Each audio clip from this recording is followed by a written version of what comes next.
अस्सलाम वालेकुम नाज़रीन, आपका अपना होस्ट सैयद पीर इरशाद अली हाशमी आपके अपने चैनल हाशमी पर। जनाब, जैसा कि हम मुख्तलिफ मौजू पर बात करते हैं और हम इस वक्त म्यूज़िक, पोइट्री और क्लासिक लोगों पर बहुत सारे प्रोग्राम कर रहे हैं। एक हमारा पूरा जामिया प्रोग्राम है जिसमें मरकत नूर जान है, उस्ताद बड़े गुलाम अली खान है, उस्ताद आशिक अली खान है, फैज़ अहमद फैज़ साहब है, हबीब जालिब साहब है, हसरत जयपुरी साहब, बहुत सारी चीज़ों पर हम प्रोग्राम करेंगे। तो जैसा कि अभी सिलसिला चल रहा है फैज़ अहमद फैज़ साहब का, ये एक इनकलाबी पोइट था और मेरा पसंदीदा पोइट था। मैंने उसकी बहुत सी किताबें पढ़ी, बड़ा अच्छा लगता है। तो आज हम बात करेंगे उसकी एक नज़म की, हम जो तारीक राहों पे मारे गए।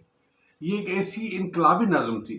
ये कहते हैं कि उस वक्त जो है वो फैज़ अहमद फैज़ वहाँ साहिवाल के एक जेल में रावलपिंडी के अमन अमान के हवाले से एक बड़े अहम इल्ज़ाम में गिरफ्तार थे, जेल में थे। उस पर भी फांसी का फंदा लहरा रहा था उस ज़माने में। तो उस ज़माने में जो जंग थी, आलमी जंग ख़त्म हुई थी मगर सर्द जंग शुरू हो चुकी थी, बहुत सारी चीज़ें परेशान हो रही थी। तो उस ज़माने में अमेरिका में एक जो है वो जोड़े पर, मियाँ बीवी थे, उस पर जो है वो बागी का इल्ज़ाम लगा था। कहा था उसने सोवियत यूनियन को राज जो है वो बेच दिए थे, क्योंकि वो कम्युनिस्ट थे। तो इसलिए कम्युनिस्ट को जो है वो ये लगाया गया कि भाई वो आप जो है वो अपने जो है सोवियत यूनियन को अमेरिका के भेजें। उसमें उसकी बीवी जूलियस और इथन रोजनबर्ग, ये दोनों मियाँ बीवी थे।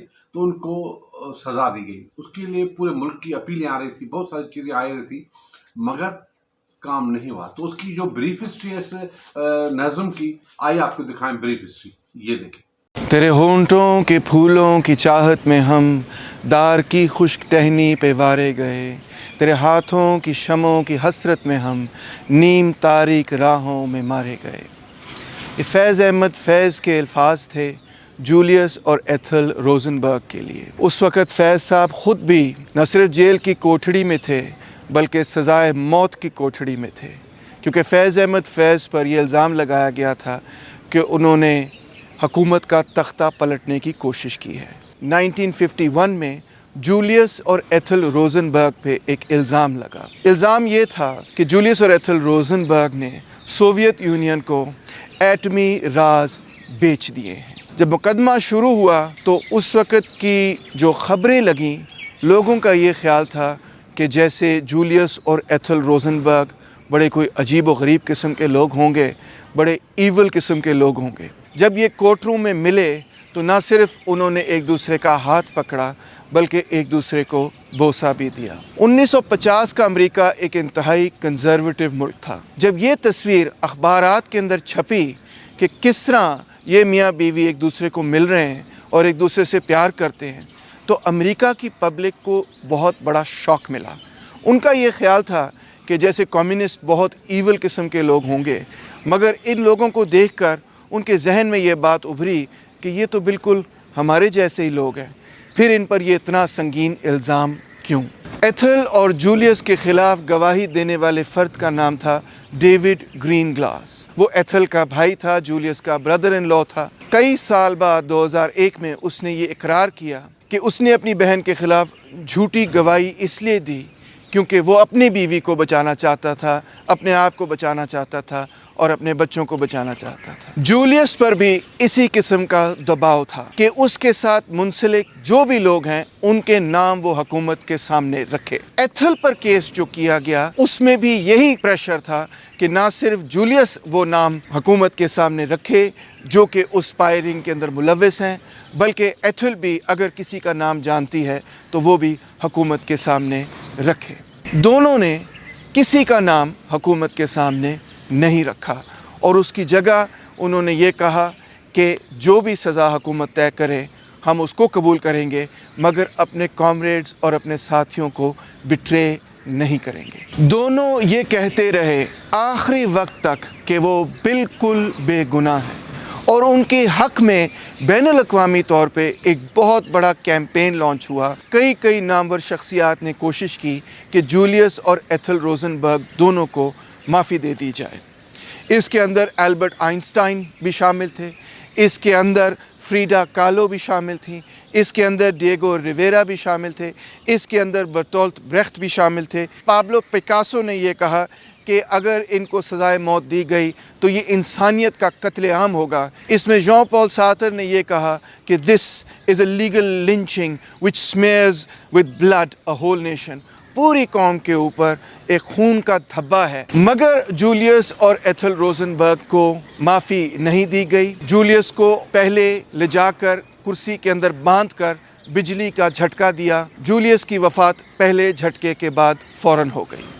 जब एथल को कुर्सी के साथ बांधा गया, उसको एक नहीं, दो नहीं, 3 दफ़ा झटके दिए गए। मगर जब डॉक्टर्स गए तो उन्होंने ये देखा कि एथल का दिल अभी भी धड़क रहा है। फिर उसके बाद चौथा झटका दिया गया, 5वां झटका दिया गया। आखिर में एथल के सर से धुआं निकल रहा था और फिर जाके एथल की वफ़ात हुई। इन सब वाक़यात को सुनकर न सिर्फ अमेरिका की पब्लिक इंतहाई खौफज़दा हुई, बल्कि दुनिया की पब्लिक खौफज़दा हुई। मगर इसके साथ साथ लोगों के दिलों में जूलियस और ख़ास तौर पे एथल रोजनबर्ग के लिए दिली हमदर्दी पैदा हुई। वजह ये थी कि ये बात साबित हुई कि एथल रोजनबर्ग का कम से कम इस पूरे मामले में किसी किस्म का कोई किरदार नहीं था, और ख़ास तौर पे एथल रोजनबर्ग को सज़ाए मौत इसलिए सुनाई जा रही थी ताकि उसके खौफ से जूलियस रोजनबर्ग जो है वो घुटने टेक दे और अपने साथ मुलव्विस जितने भी लोग हैं उनके नाम हुकूमत के सामने रख दे। मगर दोनों एथल और जूलियस रोजनबर्ग ने एक भी नाम हुकूमत के सामने नहीं रखा। इस केस की तारीख़ी अहमियत ये है कि इसके नतीजे में वो दौर कि जिसके अंदर किसी को उनकी सियासी सोच की बुनियाद पर परसिक्यूट किया जा सकता था, उनसे नौकरी छीनी जा सकती थी, उनको जेल में बंद किया जा सकता था, यानी मकार्थीज़म का दौर ख़त्म होने को आया। और दूसरा ये कि न सिर्फ अमेरिका के अंदर बल्कि आलमी तौर पर यह बात लोगों ने कहनी शुरू कर दी कि सज़ाए मौत इंतहाई सख्त सज़ा है, और ख़ास तौर पे जब वो सियासी एतबार से किसी के ख़िलाफ़ इस्तेमाल की जाए तो ये बुनियादी तौर पे पॉलिटिकल परसिक्यूशन है और इसको कबूल नहीं किया जा सकता। फैज़ अहमद फैज़ की ये नज़म हम जो तारीख़ राहों में मारे गए न सिर्फ़ उस केस को, उस तारीख़ को दोबारा से उजागर करती है, बल्कि हमें भी दावत देती है कि हम अपने असूलों पर कायम रहें और जो भी कुर्बानी उन असूलों की खातिर देनी पड़े अदा करने के लिए हम तैयार रहें। जी जनाब, देखा आपने तो क्या पोइट्री है, क्या नज़्म है। तेरे होंठों के फूलों की चाहत में हम दार की खुश्क टहनी पे वारे गए, तेरे हाथों की शम्मों की हसरत में हम नीम तारीख राहों में मारे गए। ये ऐसी एक इनकलाबी नज़्म है जो पूरी जो है वो इस हवाले से बड़ी अहमियत की हामिल है कि जूलियस और एथन की प्रेम कहानी, लव स्टोरी और उनकी कुर्बानी खामखा फिर साबित भी हुआ कि वो लोग इन्वॉल्व नहीं थे और अमेरिका ने ऐसा किया। तो फैज़ अहमद फैज़ ने जेल में उस वक्त उनके सारे खतूत की किताब छपी थी जो है जूलियस और एथन की, तो उसके सारे खतूत पढ़े थे।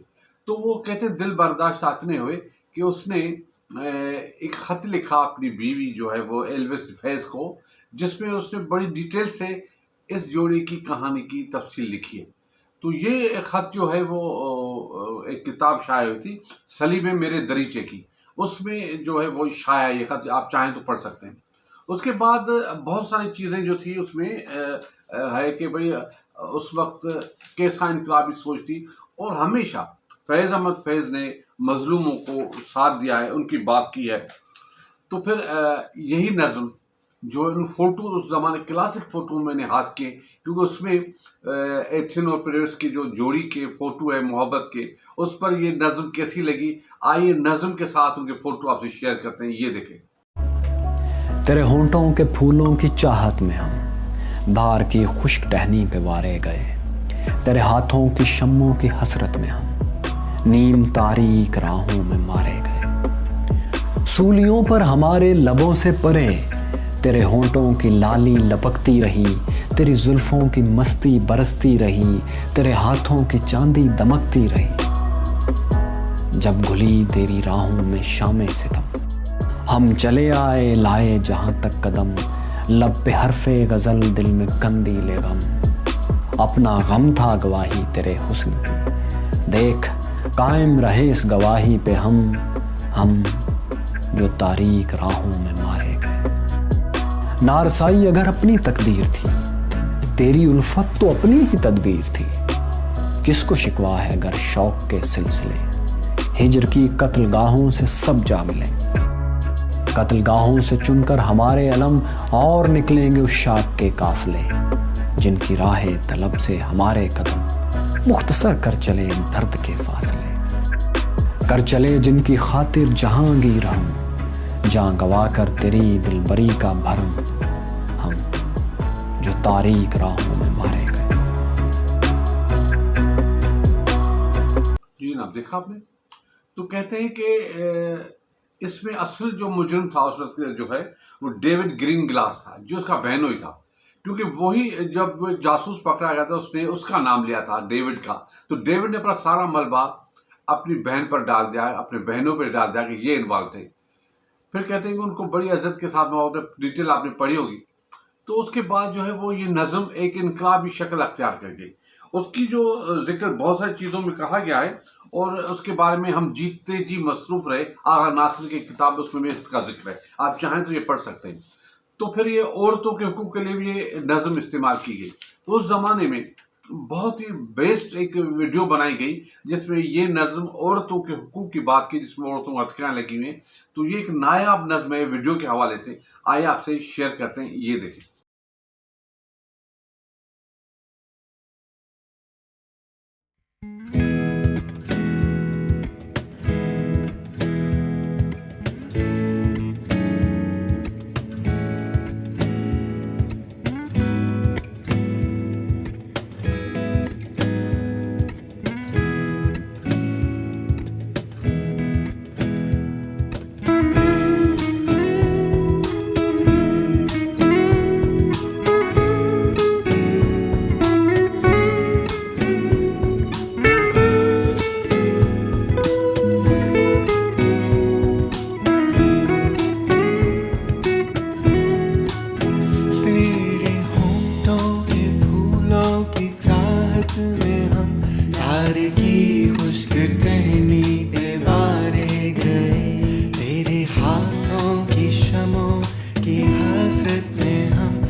लबों से परे मेरे होंठों की लाली लपकती रही, मेरी जुल्फों की मस्ती बरसती रही, मेरे हाथों की चांदी दमकती रही।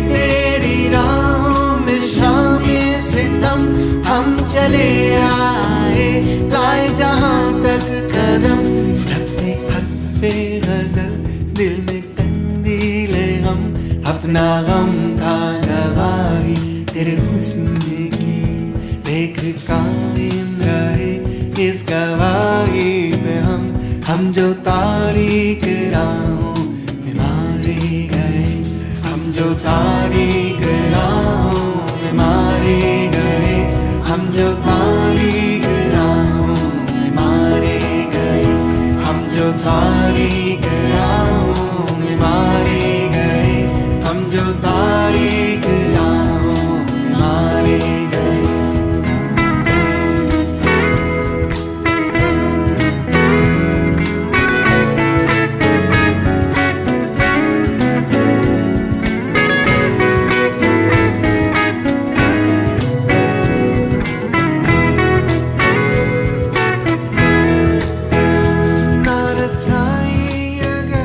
अपनी तकदीर थी, तेरी उल्फत तो अपनी तदबीर थी, किसको शिकवा है गर शौक के सिलसिले, हिजर की कत्लगाहों से सब जा मिले, कत्लगाहों से चुनकर हमारे अलम और निकलेंगे उस शाख के काफिले, जिनकी राह तलब से हमारे कदम।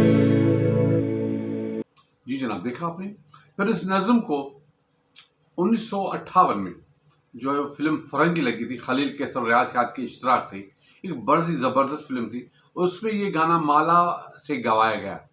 उसके बैकग्राउंड में कुछ साथियों ने एक ऐसा इमोशनल गाना था और सिचुएशन भी ऐसी थी कि एक मुजाहिदा है, शमीम आरा, वो अंधी है, उसको जो है अंग्रेज वो पुल पर चलाते, पुल टूटी हुई है, नीचे जो है वो दरिया है और मौत का खतरा है। तो उसमें जो एक्शन दिए हैं उसने सलेब के इस तरह के शमीम आरा ने, वो बड़े कमाल के हैं। तो मैं आपसे ये गाना शेयर करता हूँ। हो सकता है कॉपीराइट हो जाए, मगर मैं आप सोचता हूँ शायद सही हो जाए। तो ये गाना आपको दिखाते हैं फिल्म फरंगी का, आप देखें इसको। तो ये एक अजीम नज़्म है, इसकी तारीख है। मैं चाहता हूँ कि ये तारीख से आप वाकिफ़ हों, आज की नौजवान नस्ल वाकिफ़ हो, क्योंकि मुझे बड़ा शौक़ है इन चीज़ों को पढ़ने का, रिसर्च करने का। तो मैं फैज़ अहमद पर रिसर्च कर रहा हूँ। बहुत सारी मेरी और भी नज़में उनकी कहानियों में, उनके बैकग्राउंड के साथ आपके साथ पेश करूँगा। और आज जो है, जो हम जो तारीख राहों में मारे गए, मुझे बड़ा अच्छा लगता है। तो मैंने आपसे ये प्रोग्राम शेयर किया। मुझे उम्मीद है आपको पसंद आएगा। अगर पसंद आए तो अपनी राय ज़रूर दीजिएगा। तो आज तो इतना ही, कल फिर मिलेंगे। तब तक इजाज़त, खुदा हाफ़िज़। पाकिस्तान जिंदाबाद।